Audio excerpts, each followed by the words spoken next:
A la mañana siguiente, la tormenta de nieve que había sitiado la pequeña cabaña de Laura finalmente se rindió. El mundo exterior era una página en blanco, un silencio ofuscante cubierto por un manto de nieve virgen. Dentro, sin embargo, crepitaba el calor de una chimenea mezclado con el sonido suave y rítmico de la respiración de un niño de 6 años que dormía profundamente en su sofá, a salvo de la furia de la noche anterior. Laura, una ilustradora que había elegido la soledad de las montañas, de Mendoza como su refugio, observaba al niño dormir. Lo había encontrado la noche anterior, una pequeña figura temblando en medio de la ventisca, y lo había acogido sin dudarlo. Ahora, al verlo dormir en paz, sintió una oleada de ternura protectora, una emoción que creía haber enterrado hacía mucho tiempo. De repente, el silencio pacífico fue destrozado por el sonido ensordecedor de las aspas de un helicóptero, cada vez más cerca. El estruendo era una agresión, una invasión del mundo exterior. En su santuario de paz, Laura corrió hacia la ventana, su corazón latiendo con una aprensión repentina. Vio cómo la aeronave, un pájaro negro y amenazante, aterrizaba en el claro nevado cerca de su cabaña. Una figura saltó de la máquina antes incluso de que las aspas se detuvieran por completo. Un hombre alto, vestido con un caro abrigo que parecía fuera de lugar en aquel paisaje salvaje, con el rostro marcado por una angustia que era casi palpable a la distancia. Corrió hacia su puerta, tropezando con la nieve profunda, movido por una desesperación primitiva. No llamó. La puerta se abrió de golpe y él entró, trayendo consigo el frío y el ruido del mundo. Sus ojos, salvajes y desesperados, barrieron la pequeña cabaña, ignorando a Laura por completo. Buscaban una sola cosa, y entonces la encontraron. Su mirada se posó en el pequeño bulto que dormía en el sofá. Un suspiro, un sonido gutural de un alivio tan profundo que era casi un sollozo, escapó de sus labios. La tensión abandonó su cuerpo en una oleada, y por un momento el hombre poderoso pareció a punto de derrumbarse. Se arrodilló junto al sofá, su mano temblando visiblemente mientras se atrevía, por fin, a tocar el cabello de su hijo. Era la imagen de un padre que había regresado del infierno. Después de un largo momento, se puso lentamente de pie. Su alivio, sin embargo, comenzó a ser reemplazado por una nueva emoción. Se giró para encarar a Laura, que lo había observado todo en un silencio atónito. Sus ojos, ahora, eran una mezcla imposible de una gratitud infinita y una desconfianza afilada, la de un hombre acostumbrado a un mundo donde nada es gratis y nadie es bueno sin un motivo oculto. «¿Quién es usted?», preguntó, su voz grave, autoritaria, la voz de un hombre que no está acostumbrado a no tener el control. La pregunta flotó en el aire, cargada de sospecha. «¿Y qué está haciendo con mi hijo?». La mujer que le había salvado la vida a su hijo era ahora, en su mente paranoica, una posible secuestradora. Para entender la pregunta de Alejandro hay que retroceder a la noche anterior, al corazón de la peor ventisca que la región había visto en una década. Laura, acostumbrada a la soledad y al rugido del viento, escuchó un sonido que no pertenecía a la tormenta, un golpe débil y desesperado en su puerta. Al abrirla, encontró a una pequeña figura acurrucada en su porche cubierta de nieve, al borde de la hipotermia. Era un niño, apenas consciente, temblando incontrolablemente, incapaz de decir más que su nombre, Mateo. Con las carreteras bloqueadas y las líneas telefónicas muertas, Laura hizo lo único que su corazón le dictaba. Lo entró, lo despojó de su ropa helada, lo envolvió en mantas junto al fuego y le dio una sopa caliente. Le salvó la vida, un simple acto de humanidad en medio de la furia de la naturaleza. La gratitud y la desconfianza luchan en los ojos de un padre que acaba de recuperar a su hijo. ¿Puede un acto de pura bondad existir en un mundo de poder y paranoia? ¿Qué harías tú en la situación de Laura? Deja tu opinión en los comentarios. Lo que Laura no sabía, lo que no podía ni imaginar, es que el pequeño Mateo era el heredero de uno de los imperios tecnológicos más grandes de Sudamérica. Su padre, Alejandro Castillo, era un hombre cuya vida era una constante batalla entre las exigencias de su empresa y la culpa de ser un padre viudo y ausente. El viaje a su casa de invierno en las montañas era un raro intento de reconectar con el hijo al que sentía que estaba perdiendo. El viaje, sin embargo, se había convertido en una pesadilla. En medio de la ventisca, en una curva traicionera, los frenos de su vehículo blindado fallaron. El accidente fue brutal, una colisión planeada para parecer una simple derrapada en la nieve, orquestada por alguien que conocía su ruta y sus vulnerabilidades. Alejandro quedó inconsciente, una herida sangrando en su frente. Mateo, milagrosamente ileso pero aterrorizado, vio a su padre inmóvil y pensó lo peor. Con el instinto de un niño que busca ayuda, abrió la puerta del coche y se adentró en la furia blanca de la ventisca. Cada paso lo alejaba más de los restos del coche, cada copo de nieve borraba sus huellas, hasta que se encontró perdido, solo y congelándose en la inmensidad de la montaña. Apenas recuperó la conciencia, con la tormenta aún rugiendo, Alejandro solo tenía un pensamiento: Mateo. Ignorando sus propias heridas, activó la baliza de emergencia y, en cuanto la tormenta amainó lo suficiente, inició una búsqueda masiva. Usó toda su fortuna, toda su influencia, movilizando equipos de rescate privados, helicópteros. El miedo a haber perdido a su hijo era un terror más frío que cualquier tormenta. De vuelta en la cabaña, ante la pregunta acusadora de Alejandro, Laura no se inmutó. Su preocupación principal no era el hombre poderoso y asustado que la confrontaba, sino el niño que dormía en el sofá. «Señor», dijo ella, su voz baja pero firme, «le agradecería que bajara la voz. El niño ha pasado por una experiencia terrible y necesita descansar». Su calma fue un balde de agua fría para la histeria de Alejandro. Justo en ese momento, el piloto del helicóptero entró en la cabaña. «Señor Castillo, malas noticias. Se acerca otra tormenta, peor que la anterior. No podemos despegar y las carreteras seguirán bloqueadas al menos por otro día». El destino, o el clima, acababa de sentenciarlos a una convivencia forzada. La remota cabaña de Laura se convirtió en una isla y sus habitantes, náufragos de mundos opuestos. La protagonista de nuestra historia, Laura, es una mujer de buen corazón que eligió la soledad como un escudo para curar una herida del pasado. Su reacción ante el niño perdido no fue una elección, fue un instinto. Y ahora, su instinto le decía que ese niño, a pesar de haber sido encontrado por su padre, seguía en peligro. No un peligro físico, sino uno emocional, atrapado entre el trauma de la noche anterior y la ansiedad de su poderoso padre. Así, comenzó el conflicto central, el choque de dos universos en el espacio reducido de una cabaña. Alejandro, acostumbrado a dar órdenes, se encontró en un lugar donde su poder no significaba nada.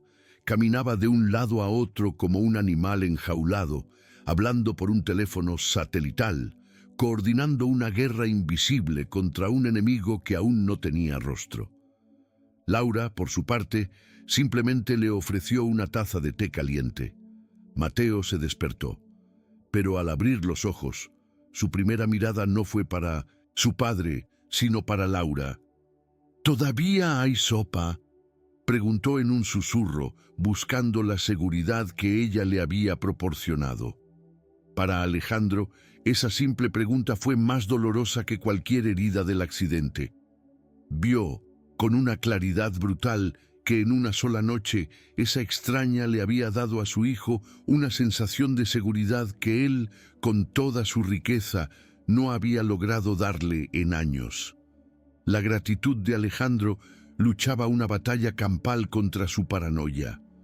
Parte de él quería arrodillarse a los pies de esa mujer y agradecerle por haberle devuelto el alma. Pero otra parte, la parte que había sido entrenada en las selvas de concreto de los negocios, la que había visto traiciones por mucho menos que un imperio, no podía dejar de preguntarse. ¿Era demasiada coincidencia? ¿Una cabaña aislada justo en el camino de la huida de su hijo?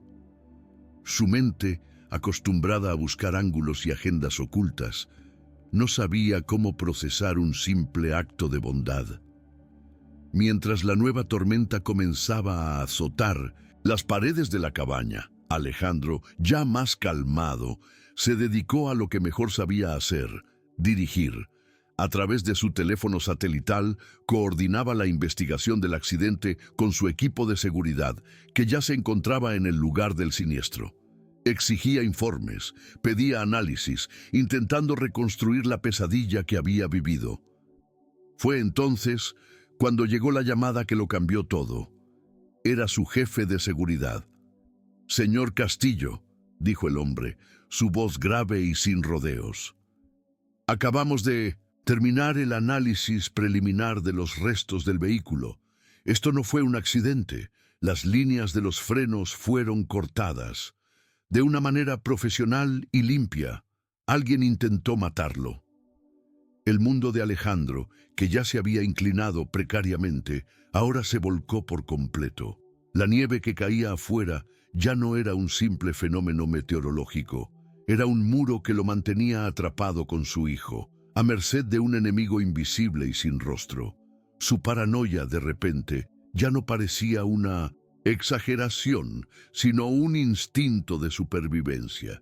Y la cabaña de Laura dejó de ser una prisión temporal para convertirse en el único refugio que tenían.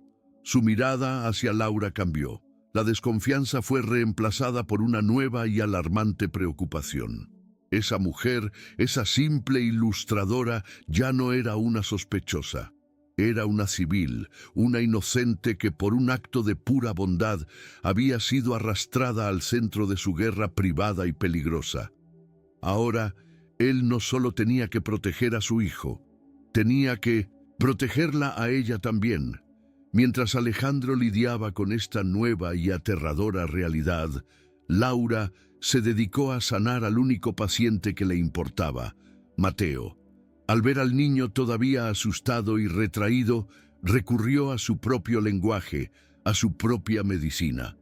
Sacó sus cuadernos de dibujo, sus lápices de colores, sus acuarelas. Se sentó con él en el suelo, junto al fuego, y sin decir una palabra, comenzó a dibujar. Dibujó las montañas nevadas que se veían desde la ventana, pero en su versión las montañas sonreían. Dibujó un helicóptero, pero en lugar de un hombre asustado, de él salían payasos y cachorros. Mateo, al principio en silencio, la observaba. Luego, tímidamente, tomó un lápiz y comenzó a dibujar su propio mundo, uno donde los coches rotos tenían alas y podían volar lejos del peligro. Alejandro, desde su rincón, observaba la escena. Vio cómo su hijo, el niño que apenas había pronunciado una palabra desde el accidente, comenzaba a comunicarse a través de los colores. Vio cómo, bajo la guía gentil de Laura, el trauma comenzaba a encontrar una salida, a transformarse en arte. Y sintió una punzada de envidia, de admiración.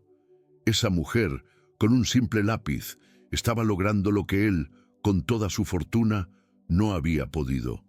Mientras tanto, a cientos de kilómetros, en una lujosa oficina en la ciudad, el antagonista de esta historia, Ricardo, el socio traidor de Alejandro, recibía una llamada. Era de su hombre en el lugar del accidente. «Malas noticias», dijo el hombre. El coche está destrozado, pero los cuerpos no están. Castillo está vivo, y el niño también. Una mujer de la zona los encontró. Ricardo recibió la noticia sin inmutarse, su rostro una máscara de fría decepción. El fracaso no era una opción. El niño y, sobre todo, la mujer que lo había encontrado eran ahora cabos sueltos. Eran testigos. Testigos que podían revelar que el niño fue encontrado a kilómetros del lugar del accidente. Una inconsistencia que podría desentrañar toda su coartada. Comprendió que tenía que ser él mismo quien limpiara su propio desastre. Ricardo actuó con una rapidez y una astucia diabólicas. Se puso en contacto con los equipos de rescate oficiales, presentándose como el socio preocupado que coordinaba los esfuerzos de la empresa para salvar a su amigo. Anunció que fletaría su propio helicóptero con un equipo de seguridad especializado para apoyar la búsqueda. Nadie cuestionó sus motivos. Para el mundo era la imagen de la lealtad. En realidad, estaba enviando a sus lobos a la caza de los corderos. En la cabaña, la noticia del sabotaje transformó la atmósfera.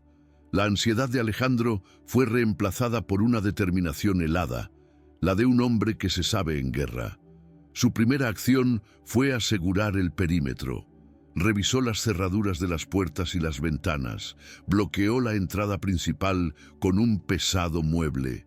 La humilde cabaña de madera se convirtió, en su mente, en una fortaleza que debía defender a toda costa. Luego se sentó con Laura. Con una voz tranquila y directa, sin adornos, le explicó la situación.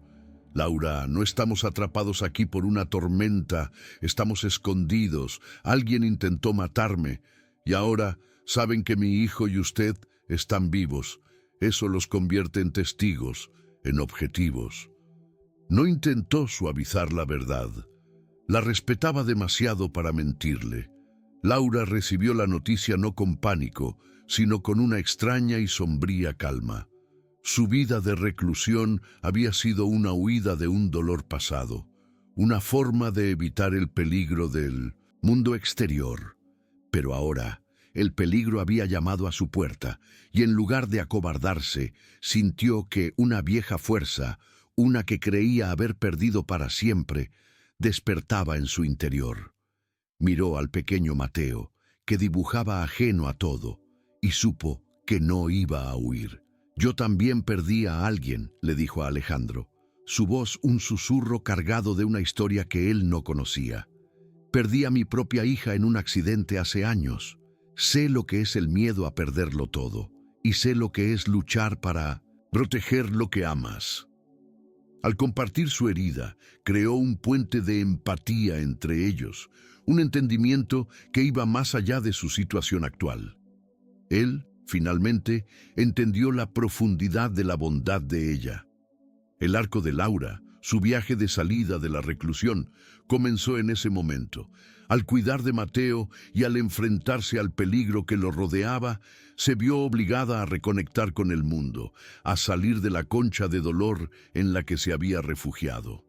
Descubrió que la valentía, como un músculo atrofiado, todavía estaba allí, esperando a ser usada de nuevo. La confesión de Laura derribó el último muro de desconfianza de Alejandro. Vio en ella no solo a la salvadora de su hijo, sino a una compañera de infortunio, a una igual. La vulnerabilidad compartida los unió, creando una intimidad que ninguno de los dos esperaba. En las largas horas de espera, mientras la tormenta arreciaba de nuevo, se encontraron hablando, compartiendo historias, apoyándose mutuamente. La transformación de Alejandro se aceleraba. El CEO, acostumbrado a delegar y a controlar, ahora tenía que confiar. Tenía que confiar en el conocimiento que Laura tenía de la montaña, en su sabiduría sobre cómo sobrevivir en la naturaleza. Aprendió de ella a racionar la leña, a interpretar los sonidos del viento. El hombre de la ciudad, el titán de la tecnología, se convirtió en el humilde aprendiz de la mujer de la montaña. Mientras Mateo dormía, agotado por las emociones del día, se quedaron en silencio junto al en fuego. Sus mundos tan opuestos habían colisionado y en lugar de destruirse, habían comenzado a fusionarse. Él aprendía de ella el valor de la simplicidad y la resiliencia.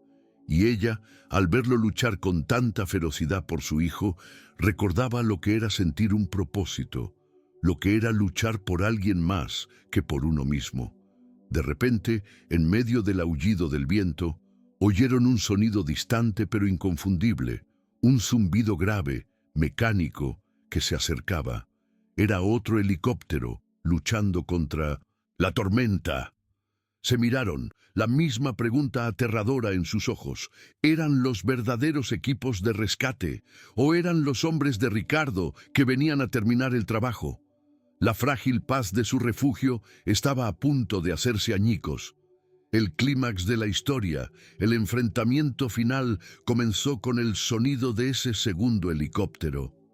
Instintivamente, Alejandro apagó la única lámpara de la cabaña, sumiéndolos en la penumbra, solo iluminada por el fuego de la chimenea. «Aléjate de la ventana», le susurró a Laura. Juntos observaron a través de una pequeña rendija en las cortinas cómo la aeronave aterrizaba, sus luces de posición cortando la oscuridad de la tormenta. De él descendieron 3 hombres, vestidos con equipos de alta montaña que les daban un aspecto profesional, casi militar. No parecían un equipo de rescate, sino un equipo de asalto. Se movieron con una eficiencia coordinada hacia la cabaña. El líder del grupo golpeó la puerta. «Señor Castillo», gritó por encima del viento. «Soy Ramírez, de su equipo de seguridad. El señor Ricardo nos ha enviado para llevarlos a un lugar seguro». Era la coartada perfecta. Ricardo, usando su posición de socio leal, había enviado a sus hombres bajo la bandera de un rescate. Pero Alejandro, ahora un hombre transformado por la desconfianza, no se fió. Había un código, una palabra clave que solo su verdadero equipo de seguridad conocía para situaciones de emergencia. «Diga la contraseña», gritó desde el interior de la cabaña. Hubo un silencio al otro lado de la puerta, seguido de un susurro entre los hombres. Entonces el líder respondió: «Señor, no hay tiempo para juegos. Tenemos que sacarlos de aquí ahora». Fue la respuesta equivocada. El corazón de Alejandro se hundió. Eran ellos, los asesinos. Habían venido a terminar el trabajo. «Laura, coge a Mateo», dijo Alejandro, su voz ahora la de un comandante en el campo de batalla. «Llévalo a la habitación de atrás, métete debajo de la cama y no hagas ningún ruido. Páselo que pase». Laura, sin dudarlo, corrió hacia el sofá, levantó al niño dormido en sus brazos y desapareció en la oscuridad del pasillo. El hombre de fuera, al darse cuenta de que su engaño había fracasado, cambió de táctica. «Castillo, no haga esto más difícil de lo necesario», gritó, su voz ahora despojada de toda falsa cortesía. «Sabemos que está ahí, no nos interesa usted. Entréguenos a la mujer y al niño, y podrá irse». La amenaza era explícita. Laura y Mateo eran los cabos sueltos. Comenzó el asedio. Oyeron cómo los hombres rodeaban la pequeña cabaña, probando las ventanas, buscando un punto débil. Alejandro, armado solo con un pesado atizador de la chimenea, se preparó para una lucha que sabía que no podía ganar. Pero entonces Laura reapareció a su lado. «Hay una salida», susurró. «No es una puerta, es una bodega». Su conocimiento de la cabaña, de sus secretos, se convirtió en su única ventaja. Le mostró una trampilla oculta bajo una alfombra que conducía a una pequeña y fría bodega utilizada para almacenar conservas. Da a la parte trasera de la casa. La salida está cubierta por 1 metro de nieve, pero si podemos cavar, podremos salir sin que nos vean. El plan era desesperado. pero era un plan. Mientras Alejandro reforzaba la puerta principal con los últimos muebles, Laura volvió a la habitación con Mateo. El niño, despertado por el ruido, estaba asustado. Laura, recurriendo a su increíble capacidad para crear calma en medio del caos, lo abrazó. «Vamos a jugar a un juego, mi amor», le susurró. «El juego del silencio. Tenemos que ser ratoncitos y escondernos en nuestra madriguera secreta. ¿Puedes hacerlo por mí?» El arco de Laura, de una reclusa que huía del mundo a una protectora valiente, estaba en plena exhibición. No solo se enfrentaba al peligro físico, sino que lo hacía mientras protegía la inocencia de un niño. Su pasado doloroso, la pérdida que la había llevado a esa cabaña, la había preparado de la forma más trágica para este momento. Había aprendido que la mayor valentía reside en la capacidad de crear un espacio seguro para un niño en medio de un mundo peligroso. Comenzó el tenso juego del gato y el ratón. Mientras los hombres de Ricardo comenzaban a forzar una de las ventanas traseras, Alejandro levantó la pesada trampilla de la bodega. El aire frío y húmedo que subía del sótano olía a tierra y a tiempo. Ayudó a Laura y a un Mateo somnoliento pero silencioso a bajar por la pequeña escalera de madera. Antes de bajar él mismo y cerrar la trampilla, agarró un viejo farol de aceite y unas cerillas, su única fuente de luz en la oscuridad que se avecinaba. Apenas habían cerrado la trampilla y colocado la alfombra encima, cuando oyeron el sonido de un cristal rompiéndose, seguido del ruido sordo de un cuerpo entrando en la cabaña. Se quedaron inmóviles en la oscuridad helada de la bodega, escuchando las pisadas pesadas en el suelo de madera, justo encima de sus cabezas. Oían las voces de los hombres, llenas de frustración y rabia. «No están, la casa está vacía». Los hombres comenzaron a registrar la pequeña cabaña con una violencia metódica. Oían cómo se volcaban los muebles, cómo se abrían y cerraban los armarios. Cada sonido era una tortura para los nervios. Laura abrazó a Mateo con fuerza, su cuerpo formando un escudo protector alrededor del niño, susurrándole al oído que todo era parte del juego del silencio.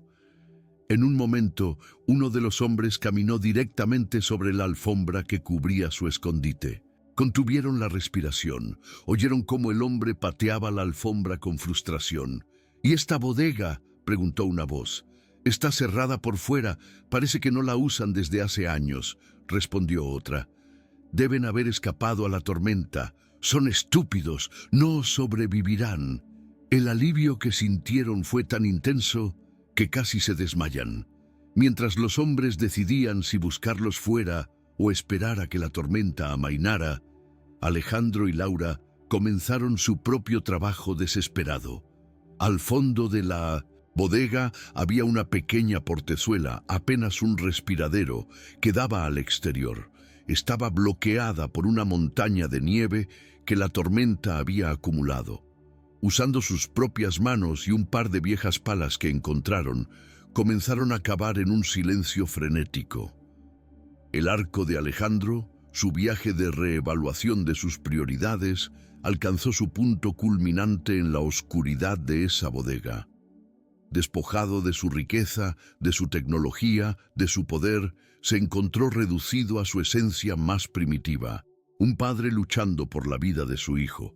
Cavaba en la nieve con una energía que nacía del miedo y del amor, cada palada un acto de redención, un rechazo a la vida de ausencia y negligencia que había llevado. Se dio cuenta, en esa oscuridad fría, de que todos sus logros corporativos no significaban nada comparado con el peso del cuerpo dormido de su hijo en los brazos de Laura.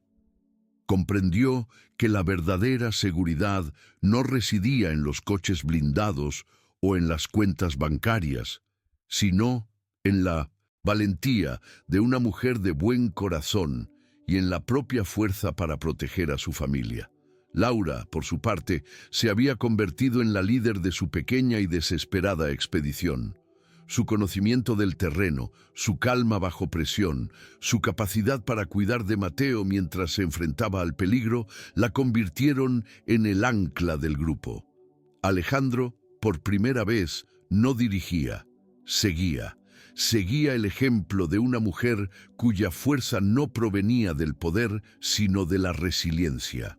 Finalmente, tras los que pareció una eternidad de trabajo silencioso y agotador, lograron abrir un pequeño hueco en la pared de nieve. Un soplo de aire helado y el pálido resplandor de la luna sobre la nieve llenaron la bodega. Tenían una oportunidad, una pequeña ventana para escapar a la noche y a la inmensidad de la montaña. Era un riesgo terrible, pero era mejor que esperar a que los lobos que estaban arriba decidieran bajar a la madriguera. Las crisis tienen una forma de despojarnos de todo lo superficial, revelando nuestro verdadero carácter y forjando los lazos más inesperados. En la oscuridad de una bodega, un millonario y una ilustradora, unidos por la necesidad de proteger a un niño, se convirtieron en un equipo inquebrantable. Si crees que la adversidad puede sacar lo mejor de las personas, te invitamos a seguir nuestro canal para continuar explorando estas historias de coraje y conexión humana. Tomaron la decisión en un susurro. Alejandro saldría primero, para asegurarse de que el camino estuviera despejado. Se deslizó por la estrecha abertura, su cuerpo hundiéndose en la nieve profunda y helada. El viento era un cuchillo que le cortaba la cara. Escudriñó la oscuridad. Los hombres de Ricardo parecían haberse concentrado en la parte delantera de la cabaña, creyendo que intentarían huir por el camino principal.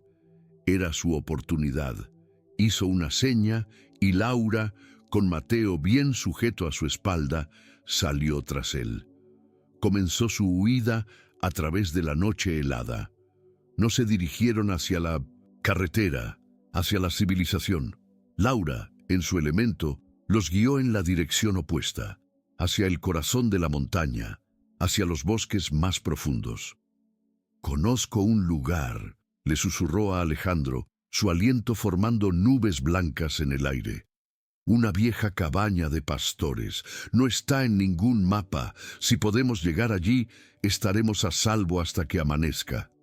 Su conocimiento del terreno era su única arma.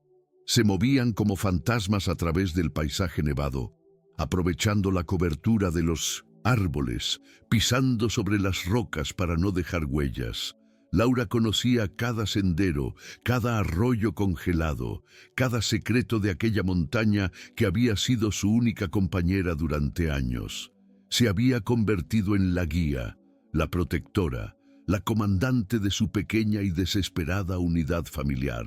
Mientras tanto, en la cabaña, los hombres de Ricardo finalmente descubrieron la trampilla abierta de la bodega. La rabia de su líder fue explosiva.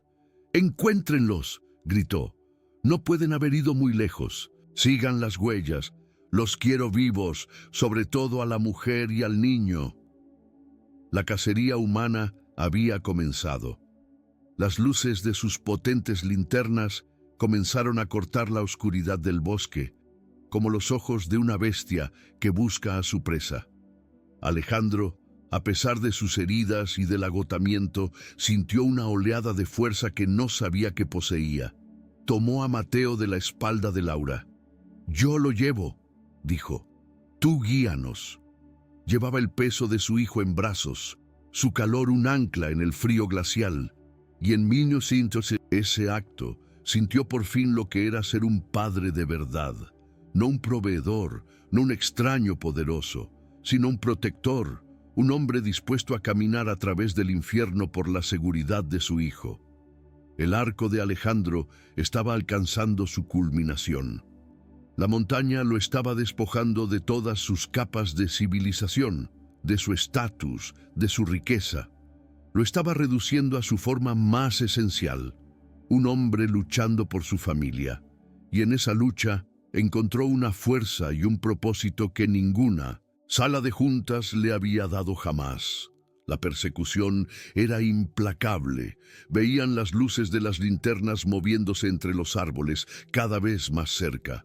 En un momento tuvieron que arrojarse detrás de una gran roca, conteniendo la respiración, mientras el haz de luz de uno de los hombres pasaba a centímetros de su escondite. Oyeron sus voces, sus maldiciones, tan cerca que podían sentir la amenaza en el aire. Fue Laura quien, una vez más, los salvó. Aprovechando un momento en que los hombres se habían dividido, los guió a través de un arroyo congelado, sabiendo que el hielo no guardaría sus huellas. Era un riesgo calculado, una jugada audaz en una partida de ajedrez mortal. Su valentía no era la de un soldado, sino la de una madre osa que protege a sus cachorros, un instinto puro y feroz. Finalmente, tras lo que pareció una eternidad de frío y de miedo, llegaron. Era una pequeña cabaña de piedra, casi invisible contra la ladera de la montaña, medio enterrada por la nieve. La vieja cabaña de pastores estaba abandonada, era primitiva, pero en ese momento para ellos fue el palacio más seguro y lujoso del mundo. Entraron, bloquearon la precaria puerta y se derrumbaron en el suelo, temblando de frío y de alivio. Habían ganado la primera fase de la batalla, habían escapado de la trampa inicial, pero sabían que el amanecer traería consigo a sus perseguidores y que su frágil refugio no duraría para siempre. Sin embargo, en la oscuridad de esa cabaña de piedra, unidos por el peligro y la necesidad, algo nuevo había nacido. Ya no eran dos extraños y un niño, eran una familia unida en la adversidad, lista para librar su última batalla. La cabaña de pastores era poco más que 4 paredes de piedra y un techo de madera, pero para ellos era un santuario. Encontraron una pila de leña seca y con manos temblorosas, Alejandro logró encender un pequeño fuego en el viejo hogar. El calor, débil pero real, comenzó a extenderse por el pequeño espacio. Una promesa de vida en 1900 en medio de la desolación helada. Se acurrucaron juntos, los tres, compartiendo el calor de sus cuerpos y el de las llamas danzantes. Con la adrenalina de la huida desvaneciéndose, la vulnerabilidad regresó. Fue Alejandro quien habló primero, su voz apenas un susurro en la penumbra. «He pasado los últimos años construyendo un imperio», dijo, más para sí mismo que para ella. «Le di a mi hijo todo lo que el dinero podía comprar, creyendo que eso era ser un buen padre, y casi lo pierdo todo, no por un enemigo de negocios, sino por mi propia ceguera. Esta noche me he dado cuenta de que soy un hombre pobre». Fue una confesión, un acto de desarme total.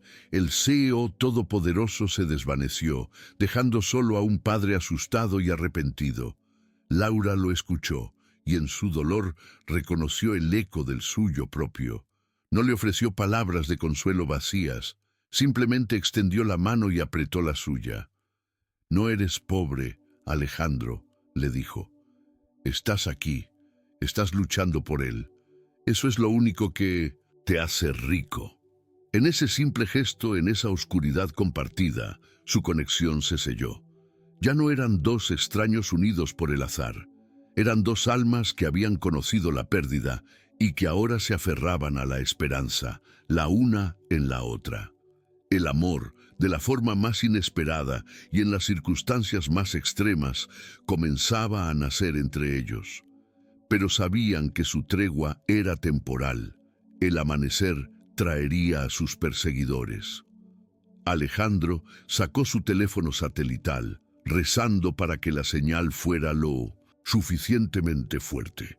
Logró enviar un único mensaje a su jefe de seguridad, Marcos, con sus coordenadas aproximadas y una sola palabra: peligro. Ahora era una carrera. ¿Quién llegaría primero? ¿El rescate o los asesinos? El amanecer llegó, pintando la nieve de tonos rosados y dorados. La belleza del paisaje era casi una burla a la fealdad de su situación. Y con la primera luz del día oyeron el sonido que tanto temían, el ladrido de perros de caza a la distancia. Los hombres de Ricardo, implacables, no se habían rendido. Los estaban rastreando. Supieron que no había escapatoria. La cabaña era una trampa sin salida. Salir a la nieve abierta sería un suicidio. Su única opción era resistir, aguantar, ganar el tiempo suficiente para que la ayuda de Alejandro llegara. La resolución final de su lucha por la supervivencia estaba a punto de comenzar. El arco de Alejandro, su viaje de un padre ausente a un protector feroz, alcanzó su culminación.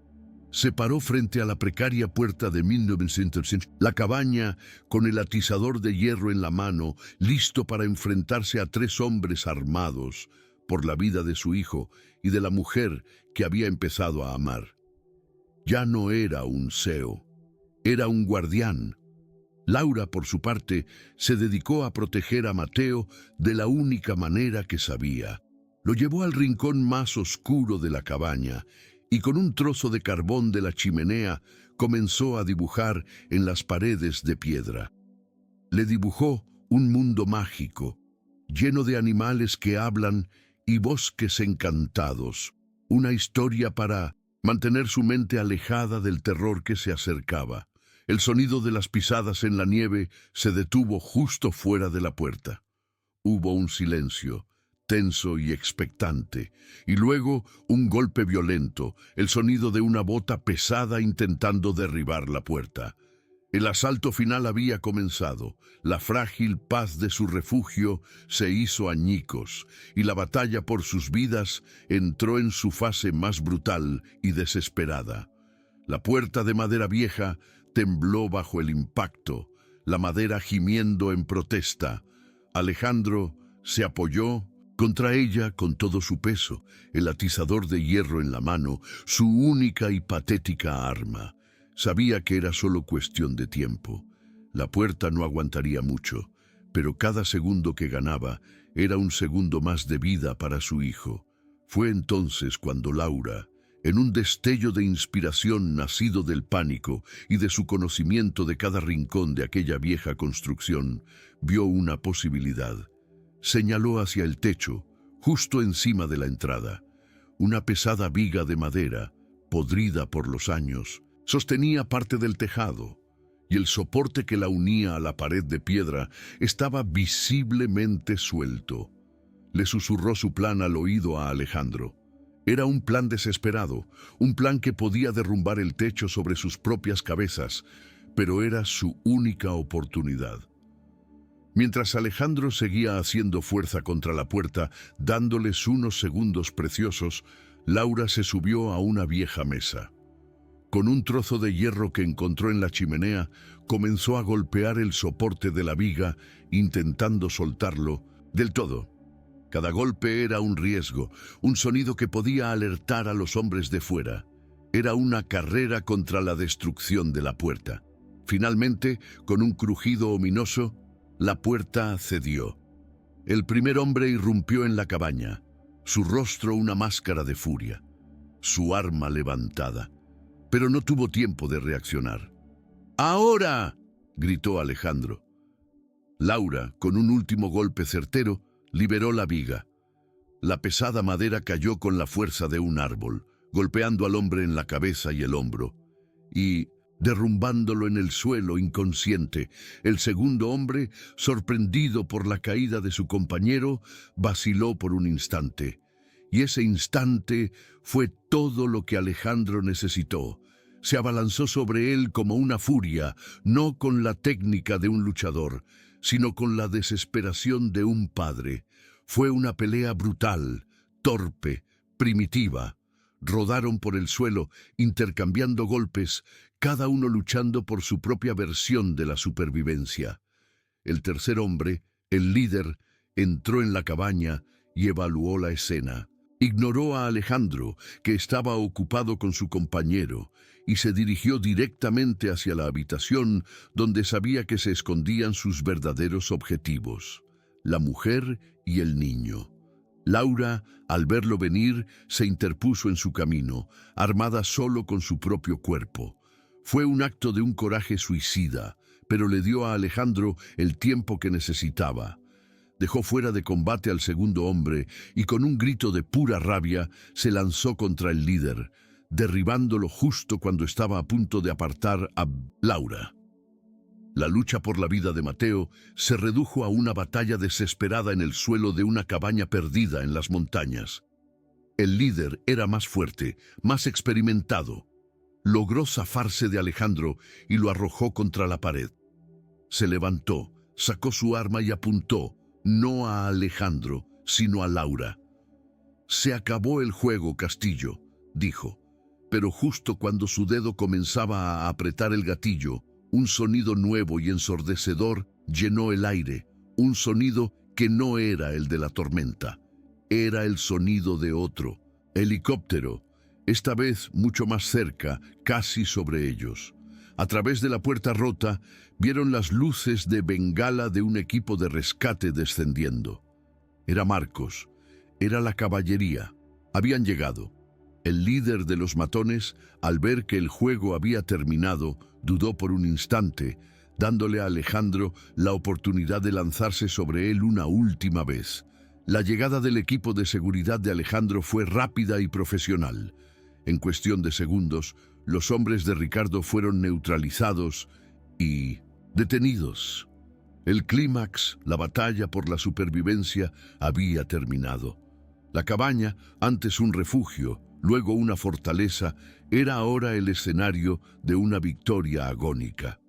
Alejandro, magullado y sangrando, se puso de pie. Su primera mirada no fue para sus salvadores, sino para Laura y para su hijo, que salía corriendo de la habitación para abrazarlo. Estaban a salvo. Así comienza la caída del polvo, el lento regreso del silencio después de la explosión. El equipo de seguridad de Marcos aseguró a los hombres de Ricardo, mientras un paramédico atendía los cortes y magulladuras de Alejandro. El caos de la batalla fue reemplazado por la eficiencia tranquila de los profesionales. En medio de todo, Alejandro solo tenía ojos para su hijo, que ahora estaba a salvo en los brazos de Laura. La guerra había terminado. Habían sobrevivido. El viaje de vuelta en el helicóptero fue surrealista. Mientras se elevaban sobre las montañas ahora pacíficas, cubiertas por un manto de nieve bajo el sol de la mañana, el terror de la noche anterior parecía un mal sueño. Mateo, agotado, se durmió en el regazo de su padre, y Alejandro, por primera vez, no sintió la necesidad de revisar su teléfono o de pensar en los negocios. Solo miraba a Laura, la extraña que se había convertido en el centro de su universo, la mujer que le había enseñado el verdadero significado de la fuerza. A su llegada a la ciudad, la maquinaria de la justicia, impulsada por el poder de Alejandro, se movió con una velocidad inusitada, con el testimonio de los hombres capturados que no tardaron en confesar para salvarse a sí mismos y la prueba del sabotaje del coche. La policía emitió una orden de arresto contra Ricardo. Fue detenido esa misma tarde en su despacho, justo cuando intentaba huir del país. Su traición, al final, le había costado todo. El arco de Alejandro, su reevaluación de sus prioridades, se completó. La experiencia de casi perder a su hijo lo transformó de un padre ausente y enfocado en el trabajo a un hombre dedicado a su familia. Delegó la dirección del día a día de su empresa. Canceló todos sus viajes. Su única prioridad, su único negocio, era ahora reconstruir el tiempo perdido con Mateo. Y parte de ese nuevo mundo que quería construir incluía a Laura. Unos días después, cuando la normalidad comenzaba a regresar, se sentó con ella en el jardín de su mansión. Le ofreció una recompensa, una suma de dinero que cambiaría su vida para siempre. «No hay forma de que pueda pagarte lo que hiciste», le dijo, «pero, por favor, permíteme al menos darte la seguridad que mereces». Laura, con una sonrisa amable, rechazó el dinero. «Alejandro, no lo hice por una recompensa», le dijo. «Lo hice porque era lo correcto». Su viaje también había llegado a un punto de inflexión. La reclusa que se había escondido del mundo había sido forzada a salir y en el proceso había redescubierto su propia valentía. Ya no tenía miedo. «Creo que es hora de que vuelva a mi cabaña», añadió. «A mi vida». La idea de que ella se marchara, de que volviera a su soledad, le provocó a Alejandro un pánico similar al que sintió cuando no encontraba a su hijo. Se dio cuenta de que el vínculo que habían forjado en aquella cabaña, en medio del terror, no era algo que pudiera o quisiera romper. «No te vayas», le dijo, su voz cargada de una vulnerabilidad que nunca antes había mostrado. «Quédate», continuó, «no como una empleada, no como una invitada a la que le debo un favor. Quédate porque te has convertido en una parte indispensable de nuestras vidas. Mateo te adora, y yo creo que me estoy enamorando de ti». Fue una confesión simple, directa, despojada de cualquier juego o estrategia. La confesión de un hombre que había aprendido, a la fuerza, a hablar con el corazón. El arco de Laura, que había comenzado con una huida del amor y de la vida tras una pérdida, se encontró frente a una nueva encrucijada. Podía volver a la seguridad de su soledad, a su mundo de ilustraciones y silencio, o podía arriesgarse de nuevo, abrir su corazón a la posibilidad de una nueva familia, de un nuevo amor, nacido de las circunstancias más extrañas y peligrosas. Miró a Alejandro, al hombre que había pasado de ser un sospechoso a un protegido y finalmente a un compañero, y vio en sus ojos no al millonario poderoso, sino al padre devoto, al hombre vulnerable que, como ella, solo buscaba un lugar seguro al que llamar hogar. Y en ese momento supo que su tiempo de reclusión había terminado. Ella sonrió, una sonrisa genuina que iluminó su rostro y borró los últimos vestigios de la reclusa que había sido. «Me quedaré», dijo, «pero no porque me necesiten, sino porque por primera vez en mucho tiempo quiero hacerlo». Fue su elección, su primer paso activo de vuelta a la vida, una decisión de abrazar el futuro en lugar de esconderse del pasado. Así comienza la resolución, la construcción de una nueva vida sobre los cimientos de una crisis. Su comienzo no fue un cuento de hadas. Fue un proceso de aprendizaje, a veces torpe, a veces difícil, de tres personas de mundos opuestos que intentaban crear un universo compartido. Tuvieron que aprender un nuevo lenguaje, uno que no era ni el de los negocios ni el de la soledad, sino el de la familia. Alejandro comprendió que la fría y opulenta mansión en la que vivía no era un hogar, sino un mausoleo de su antigua vida. Era un recordatorio constante de su soledad y de su ausencia como padre. En un acto simbólico de ruptura con su pasado, la puso en venta. Decidieron juntos buscar un nuevo lugar que fuera de los tres. Encontraron una casa en las afueras de la ciudad, un lugar que era un compromiso perfecto entre sus dos mundos.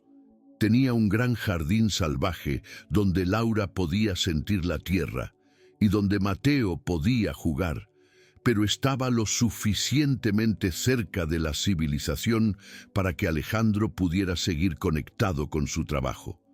Se convirtió en su verdadero hogar, un espacio que llenaron no con objetos de lujo, sino con risas, dibujos y el olor a tierra mojada. El cambio más grande fue en Alejandro. Reorganizó por completo su vida profesional, delegó la mayor parte de sus responsabilidades, aprendió a confiar en su equipo y redujo sus viajes al mínimo. Su empresa dejó de ser el centro de su existencia para convertirse en lo que debía ser, un trabajo. Su verdadero trabajo ahora era ser padre y ser un compañero. Laura también encontró un nuevo equilibrio. Montó su estudio de ilustración en una habitación luminosa con vistas al jardín. Su arte, antes melancólico y teñido por la pérdida, explotó en una nueva paleta de colores. Comenzó a ilustrar historias llenas de aventura, de esperanza y de familias encontradas en los lugares más inesperados. Su dolor, finalmente, se había transformado por completo en belleza, y en el centro de este nuevo universo estaba Mateo, el niño rodeado por el amor constante de un padre presente y la calidez de una mujer que lo adoraba. Floreció. Las pesadillas sobre la nieve y los hombres malos fueron reemplazadas por sueños de cabañas en los árboles y aventuras en el jardín. La seguridad de su nuevo hogar sanó las heridas que el trauma le había dejado. El nuevo normal se construyó con momentos pequeños y preciosos. Tardes de domingo trabajando juntos en el jardín, con las manos hundidas en la tierra. Noches de invierno leyendo cuentos los tres juntos, acurrucados frente a la chimenea. Cenas donde no se hablaba de negocios, sino del nuevo amigo que Mateo había hecho en la escuela, o del nuevo color que Laura había descubierto para una de sus acuarelas. El amor entre Alejandro y Laura creció de forma orgánica, sin prisas, cimentado en el respeto mutuo y en la experiencia compartida de haber sobrevivido a una tormenta, tanto literal como figuradamente. No necesitaron una gran boda ni un gesto romántico de película. Su amor se demostraba cada día en la forma en que él le llevaba una taza de té a su estudio, en la forma en que ella le recordaba que dejara de mirar el teléfono durante la cena. Su familia no nació de la sangre ni de la convención, sino de una elección. La elección de cuidarse mutuamente, de abrir el corazón al otro, de construir un refugio en un mundo que a menudo puede ser frío y peligroso. Habían encontrado el uno en el otro no a un salvador, sino a un compañero de viaje, a un igual. La escena final de su historia no es una gran boda ni la firma de un contrato millonario. Es una imagen mucho más simple y, por ello, mucho más poderosa. Es una tarde de verano en el jardín de su nuevo hogar. Alejandro y Laura están sentados en el porche, viendo a Mateo, ahora un niño feliz y seguro, intentar volar una cometa. El viento la levanta y la risa del niño llena el aire. En ese sonido se resume todo su viaje, toda su victoria. La historia de Laura, Alejandro y Mateo es un recordatorio de que un simple acto de bondad, un gesto de compasión hacia un extraño en medio de una tormenta, puede ser el faro que nos guíe a través de nuestras propias y más oscuras tempestades. La puerta que Laura abrió esa noche no fue solo para un niño perdido, fue para su propia vida, que esperaba al otro lado. Nos enseña que la verdadera seguridad no se construye con muros altos, coches blindados o cuentas bancarias. Esas son solo ilusiones de control en un mundo impredecible.